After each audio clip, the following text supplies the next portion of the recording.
Alright, hello and welcome fellow Minecrafters. I decided to make this video to show you another method for making a suicide booth. I was inspired by TheeMC, who used a trapdoor floor. You would walk in, activate a trigger, and the floor would fall up from underneath you. He used redstone, some water, torches, and sand to create the fallout. Now, I loved his idea, but I was looking for something that was a little easier to set up each time after somebody triggered the trap. So I came up with this method. This is my suicide booth.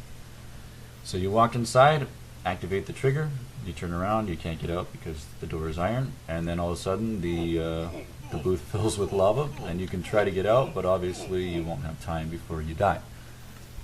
So that's my little method. Now I'm going to go ahead and show you how it works. So this is the example booth here. If I activate the pressure plate there, the door opens obviously, and that switch back there activates this redstone.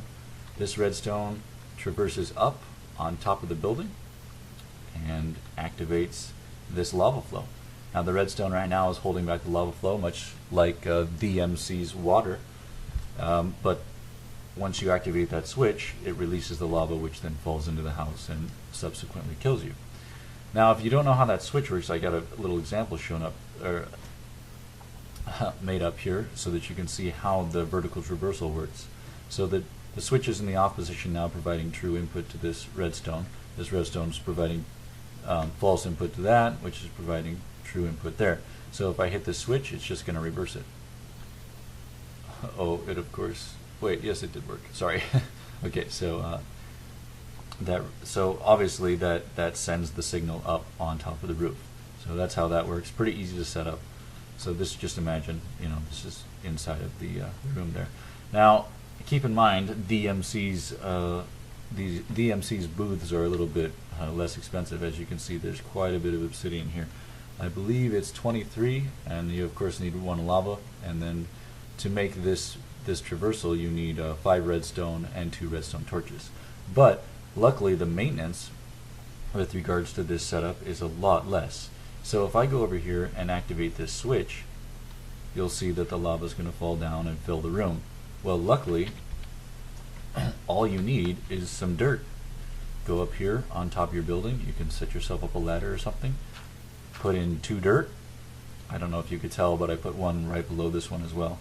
I kill this one, kill that one, and the booth is basically ready to go again. I of course have to go inside because it's lava and throw down a couple more blocks and get rid of that. But really, the maintenance compared to his original booth is a lot less.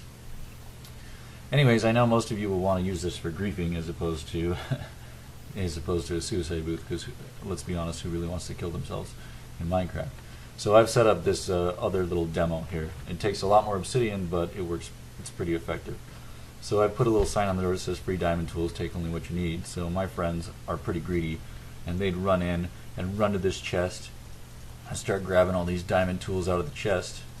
And of course, out of the corner they'd see this lava, so they'd turn to run to the door, but of course there's more lava pouring in over here as well, and of course they don't have time to get out. So this one works a little bit differently. Obviously I didn't have to hit a switch or anything like that. All I had to do was hit one of the pressure plates on the ground. So I don't know if you could tell when I ran in, but you can see right there's a little pressure plate. This is an example of what I would do if it was an actual room. Unfortunately, the building has to be 6 wide, or 6 long and 3 wide. So 1, 2, 3, 4, 5, 6. Oh my gosh, 7 I guess. 7 long and 3 wide. Now the idea behind this is that to get within range of the chest to open it, they have to activate at least one of these pressure plates, which will then cause the lava to fall. So luckily, they will still get their diamond tools, but the lava will come and kill them and take their tools away. So the idea behind this, though, is that you need a much larger circuit, because any one of these can activate the redstone on top.